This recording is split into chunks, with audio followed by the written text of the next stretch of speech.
siya miss na miss niya na si Sen. At marami siyang gustong itanong. Magandang umaga po, Sen. Iniisip ko talaga yung kumusta po? Kasi kaka-declare lang po ng Pampanga as the culinary capital of the Philippines. Konting kwento lang po how that came to me. Opo, yung nga po kapapasalang makalawa, itong Senate Bill na 2797 declaring the Pampanga the culinary capital of the Philippines. Alam po naman natin signature na pagluluto, pagkain ng mga kalutong Kapampangan. Kaya yun naman inaprubahan ng aking mga kasamaan ng mga senador, pinagkaisahan nila na suportahan itong bill na ito dahil kilala po ang Pampanga sa masasarap na lutuin. Kaya walang tumutol, walang against, at lagi ko silang pinagdadala ng pagkain, mga lutong Kapampangan.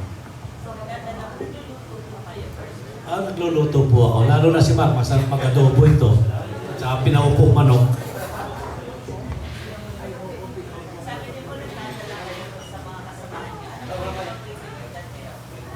Ano po yung paborito niyong dalhin sa mga kasamahan ninyo na niluto ninyo?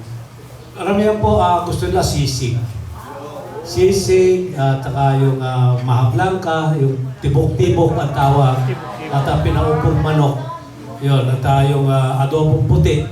Ayan, saka yung yung imputido. Sabi nga ni Direk Malu, masarap daw yung malaking imputido na galing sa akin. Joke na.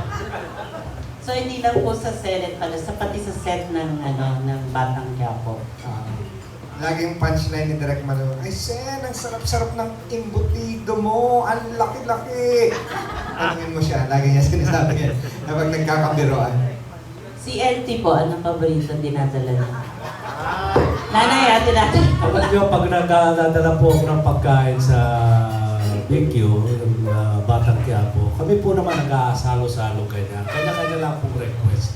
Wala naman pong special doon kasi sama si Coco, lahat kasama nakakain ng sisig, kakain. Wala pong special doon na iisang tao. Lahat po At the special naman po kasi ang primanda, di ba, Sen? Pero kilala ko natin yung bill po na yon ay kayo ho nagpasa. Nung bill po na yon yung sa Pampanga po. Opo, yung culinary capital of the Philippines, yun po. Pasado na. Pirma na lang po niya. Kayo ho nag-submit na. Kayong author. Ang tumulong po doon sa mababang kapulungan si dating Pangulong Gloria Macapagal-Arroyo. Oo. Ngayon, congresswoman po. Oo. At balidagdag na rin yun sa tourism po ng Pampanga, di ba, GM? Since kayo ho ang COO. May napasa na po kami. I-report ko na po yung mga napasa natin na yung mga new law passed sa Senado. Ito pong RA 12007, Student Loan Payment Monitoring During the Disaster and Emergency. Ito po. At ito po rin po itong Republic Act 12080.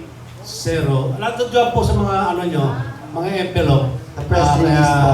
Inaano ko lang po itong bagong isa po itong culinary at saka itong tourism, itong mental health po ng mga estudyante natin, mga kababayan natin. Ay, ito po pasado na rin.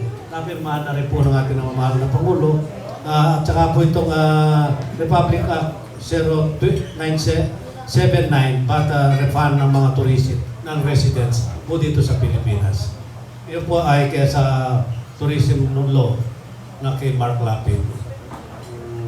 Actually, yun po, yung sa tinatanong nyo kanina, yung for the culinary, of course, for several years, consistent po na number one for at the culinary, number one ranking under the Department of Tourism ang Pampanga, so which is very well known for culinary po. So, nataon lang po na inihahin na po ni Senator Lapid na maging batas na maging culinary capital. Kasi actually, in Pampanga, wala ho talaga kaming masasabing tourist destination aside from, ang alam nila, Mount Pinatubo, di ba? Pero wala kaming karagatan, wala kaming talagang magandang kabundukan. Ang meron kami, tanungin mo lahat kapag pumunta ka ng Pampanga, anong gagawin? Pagkain. Masarap na pagkain. Oo. So, ang dami pong magaganda sa Pampanga. Magaganda at mga gwapo sa Pampanga. Oo, di ba? Mga Kapampangan talaga. Yun po yun. At least ang plano ko ni Senator Lapid ngayon is makapag-create kami ng isang parang cultural food center for Pampanga na in-house namin lahat ng mga Kapampangan delicacies. Kasi right now, kung pupunta ka ng Pampanga, hindi mo alam kung saan mo pupuntahan o ang hanapin ang susis, ang milas, ang aling lusings. So ito, magsasama-sama lahat, including yung mga chef na sikat, sina Chef Tayag, Chef Claude, Chef Sao, Denlim, yung mga yan, and more. So, para ma-in-house, pati yung Rasons, diba, Nathaniels. So, lahat ho yung mga yan, Everybody's Cafe. So, magkakasama sa isa. Kumbaga, isang malaking food court. Pero nandun lahat. Isang puntahan na lang. Yes, oo. And Maganda yun. sa tourism din, in regard to tourism, it was signed last Monday by the President yung RA 12079 yung binanggit po ni Senator Lapid kanina na co-author po siya for tourism. Ito yung, di ba pag pumupunta tayo sa ibang bansa, pag nagsha-shopping tayo, tatanungin tayo tax refund ba? So ito na rin po yan. So for non-resident, for tourists, magkakaroon na rin tayo ng tax refund para sa mga turistang pupunta para maenganyong mamili, mas marami pang turistang pupunta at mas marami tayong trabaho na mapupromote on our end, mabibigyan ng trabaho. So yun po yun. Thank you, GM. And next po, si June Lalin, and then si Kuya Nestor, and then si Albert Nabos po. Yeah, Sen Lito, ito po. Anyways, yeah. Sen, ito po, malaki po. Sen, kasi medyo nalungkot po si Tita Lolit, no? Alam mo naman, #1 supporter talaga to ng Primanda Love Team. May lumabas po kasi, sabi, tapakisin na raw ang FPJ sa Batang Quiapo. Totoo po ba yun? Kasi mamimiss ni Tita Lolit ang Primanda Love Team. Kamukha lang po ng yung probinsyano. Nung bago ako humabol at mag-start na po yung campaign, kailangan, bawal na po kasing lumabas nasa batas po yan ng COMELEC. Hindi na po pwedeng mag-commercial ka. Kahit po yung mga billboard na may mga commercial dyan, kung halimbawa si Coco, marami siyang billboard, pagkahabol yan, tanggal lahat yun. Kahit yung mga commercial sa TV, yun po ay talagang batas. Kaya ito po, hindi po naman namin, ayaw namin talaga na mawala sa Batang Quiapo, kailangan talaga. Dahil nasa batas po yan, hindi na po pwedeng lumabas. Nakakalungkot mo po, pero kailangan Politika po kasi yan. So, February 11, hindi na kayo makakita. Hindi na pwede. Pero hindi naman yung show ang mawawala. Kundi, Tuloy-tuloy yan. Kayo po. Si Mark Lapid, pwede sila doon. Dahil hindi naman sila mahabol. Kasi mali yung intindi ng iba. Medyo naiyak si Manay Lolit. Sabi niya, my gosh, hindi ko na makikita ang Amanda. So si Amanda pala mismo nandun ka. Kasama niyo mawawala talaga. Tsaka wala pa mas sinasabi talaga matatapos kami. No? Baka medyo tumakas lang kami pagkatapos ng election. Baka babalik kami. Diba? Pero wala po kaming alam kung ano istorya. Si Coco Martin lang po talaga ang nakakalam ng buong istorya. Kahit kami nagugulat pag nasa shooting kami. Galing pala doon, kaya pala galing tayo doon, papunta rito. Nasusupresa din po kami pagdating sa shooting dahil siya lang po nakakalam. Wala kami binabasa ng script. Pati dialogue, ginaganon lang ni Coco. Ito, sabihin mo, sasabihin, napakagaling ni Coco. Talagang matalino yung bata. Magaling mag-direct. Thank you, Sen. At least, na-confirm niya na pwede pang bumalik. So, sasaya si Tita Loli. Number one fan talaga siya ng Primanda. Pero, yun yan, nakakatuwa yung mga tao ngayon pala nag-react na mawawala kayo sa Batang Quiapo. At least good news, no, na pwedeng bumalik after the elections, di ba? Yan. Kay Mark, yeah. Okay. How are you? Okay, fine. Thank you. Yeah, at syempre, si Tanya, minsan nagbabalik-balik siya, di ba? How is she? She's okay. Yeah. busy dun sa mga bata, busy nag-aalaga. So kapag may time siya, pag gusto niya, depende siguro sa role na binibigay sa kanya. So, bumabalik naman siya. But you allow her? No.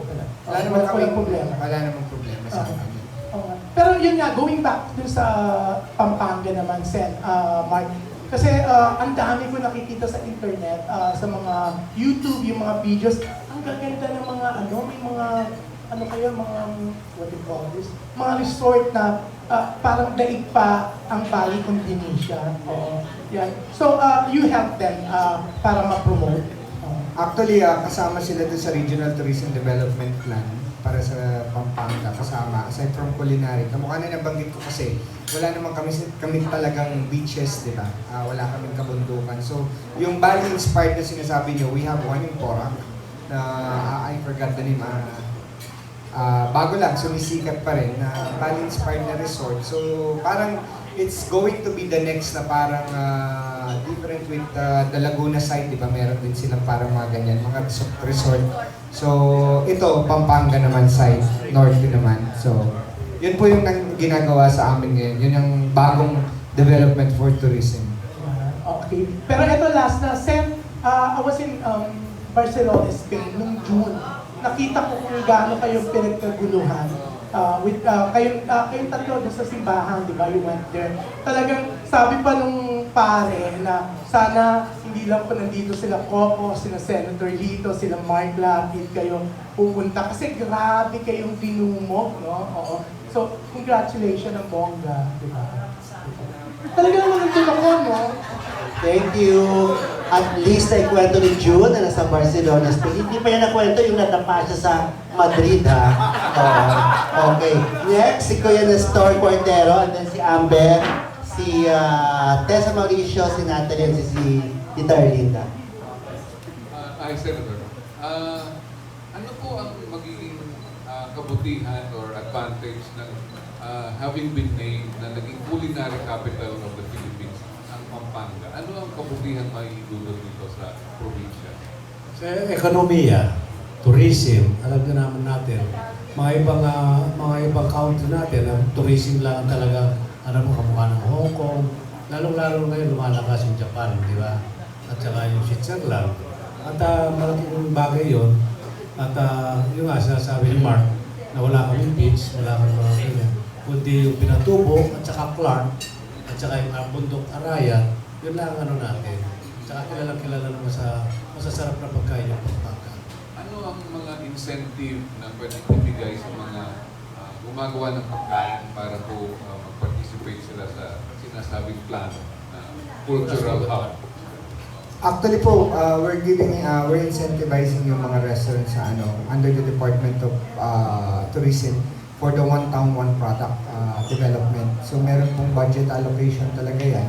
But I think the most important thing, the objective kasi is to have a title and ano talaga yung pupuntahan. It will be a culinary capital talaga kasi if you would notice, we only have 2 events for Pampanga. One for February, which is the hot air balloon. And then we have the Giant Lantern Festival, which is in December. It's not a whole year-round event. So this time, since it will be declared as a culinary capital, and then mapatayo po ni Senator Lapid yung Food Cultural Center. Yearly, daily, whole year-round, nandun na yung activity because of food. Saan yung bayan ito pinaplan itayo? We're looking at Clark. Titignan namin as a center kasi ang hinahabol namin because of the international airport. Bago rin yung terminal, so darami yung mga direct flights and everything. The property is just around 5 minutes from the airport. And malapit din siya, 5 minutes din siya from the train station na tapos nila ngayon. Which is linking point to point from Manila, connecting Naiya to Clark. So that would be yung circle. Ay, ang galing. Gaano kalaki ang lugar na ito? I think we're looking at around a 5,000 square meter building. So malaki ho siya eh. Kasi yung lot na pinagtatayuan under Chesa, we have a 20 hectares lot in Clark. So doon namin siya gustong ilagay together with the high-end outlet shopping mall, hotel, convention center, and then nandun din po siya. Ano ang timeline ito? Kailan? We're looking by next year. Next year. We start with the Food Cultural Center. Kasi ang gusto namin i-attract yung mga day tripper lang. Yung iba yung mga nagbo-motor, yung iba mga nagbabike, 'di ba? Nag-exercise lang, yung iba nagro-road trip lang. So, yan po yan. Yan yung mga gusto namin ma-attract. Kasi minsan, right now, nangyayari na po yan eh. Na minsan, biyahe tayong Pampanga, kain lang tayo, tapos balik na tayong Manila. Marami mong ganun ngayon eh. So, the objective is to in-house all the Pampanga restaurants, yung mga masasarap, para alam na nila kung saan sila pupunta. O doon tayo sa Clark, nandun na lahat, doon na. Kumbaga one-stop shop. That's why yun po yung sinasabi kong incentives ng Department of Tourism kanina for the one town, one product. Or we called it OTOP. Last point po. Senator, kayo po ba yung may plan gumawa ulit ng pelikula? Hindi naman po ako maano dyan. Yan talaga ang pinambuhay ko sa aking pamilya. Talagang love na love ko yan. Mas love ko pelikula kasi sa politika. Salamat. Pakiabot kay Ambet na. Hello po. Actually, segue na lang sa nabanggit na ni Tito Nes, kay CEO Omar. Kasi bukod sa pagiging culinary capital ng Pampanga, wala bang plano at pati na si Sen na nagawin na rin lantern capital ang kasi kilalang kilala talaga ang Pampanga province dahil sa dyan talaga nagsimula yung mga mga Christmas lanterns natin. Pati nga yung kahit wala po tayo mga sinasabing yung mga beaches o bundok, talagang dinadayo namin like hot air balloon activities. So, wala po ba plano? I think it was already been declared as a Christmas capital of the Philippines before. Meron na the parol, the giant lantern. But this time, ito kasing ang objective kasi ang observation kasi namin, as I mentioned a while ago, we only have two events for a year. We have the hot air balloon, Correct. and then we have the Giant Lantern Festival, which is in December ngayon po, di ba? So, it's dalawang beses lang yan sa isang taon na mangyayari. So, ang objective kasi ni Culinary Capital is for the whole year round na activity na pwedeng puntahan na magge-generate ng income. Kasi po, for the boat, let's say, dun sa hot air balloon, kukunti lang yung talagang nagbe-benefit ng trabaho. Yung mga stalls lang, of course, the hot air, foreigner usually yan eh. It's an attraction eh, di ba? It's an event. For the giant lantern, yung malalaki talaga yan, nakatrack. So, special skills din. Bibihira lang din. But for the culinary kasi, in general, lahat ng products ng Pampanga can be showcased on a whole year round na pwedeng puntahan. I think yun po yung objective. But kung i-declare, alam ko naka-declare na po as a Christmas capital. Sir, magtatanong rin po ako kung puno sa estado ngayon kasi di ba parang ang Pampanga province, catch basin siya pag may mga kalamidad, pag laging nauunang nababaha. So, kumusta po yung mga programa po natin doon? Dati kasi binabaha halos lahat, pero kasi nung pumutok at pinatubo, medyo yung mga tinamaan ng lahar, medyo tumaas na nag-upgrading sila. Kaya medyo kumonte. Pero yung dati kasi binabaha, Candaba, Masantol, Macabebe, San Simon, at saka Santo Tomas, Buagua, San Simon, Sasmuan, Lumao. Dati na yan. Sa Candaba, pag lumulubog doon, natutuwa yung tao dahil maraming isda. Bonus question na lang. Kumusta po ang Christmas ninyo ngayon? Gaano kasaya ang isang Senator Lito Lapid? Una-una po, nagpapasalamat ako sa ating mahal na Panginoon at gusto ko nga rin talaga makaambak. Siguro nakikita niyo pag-ikot-ikot natin ng pamimigay ng ayuda sa ating mga kababayan, lalong-lalo na puro kalamidad tayo ngayon. Marami tayong nasusunugan na mga kababayan natin, lalo-lalo dito sa Metro Manila. Ayun nga, nagbibigay tayo ng pang-Christmas at isang masaya rin ako, kaming dalawa ni Mark, na nakikita-kita tayo yung bago mag-Christmas. At Christmas, Merry Christmas sa inyo lahat. Yes, thank you, Senator. May mga ilan pa kung gusto